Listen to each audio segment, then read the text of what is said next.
J'ai commencé ce long cheminement vers les solutions alternatives depuis 1969, simultanément à ma formation classique, et que pendant ce temps, je n'ai eu de cesse de poser des nouvelles hypothèses et de les vérifier sur le terrain.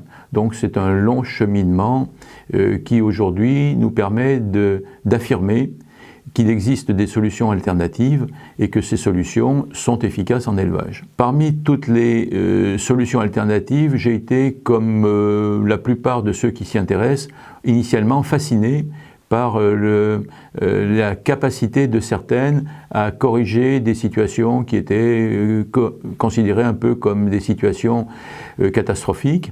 Et donc pendant 15 ans, j'ai été monsieur huile essentielle, parce que on pouvait tout à fait tenir la dragée haute à d'autres solutions correctives.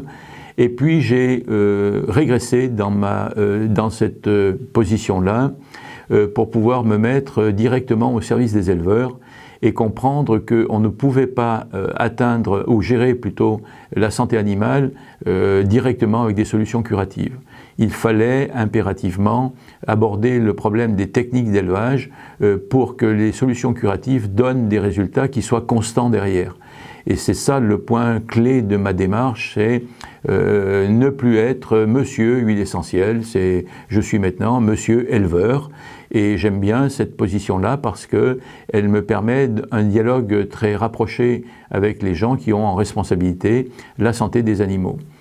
C'est un point fondamental et c'est le plus grand service que je puisse leur apporter, c'est leur expliquer avec quels moyens ils peuvent éviter l'apparition des pathologies, parce que la démarche doit être avant tout préventive pour la santé des animaux, mais en même temps doit être beaucoup plus clean vis-à-vis de l'environnement, en même temps beaucoup plus efficace dans la qualité des productions, avant de penser solutions curatives.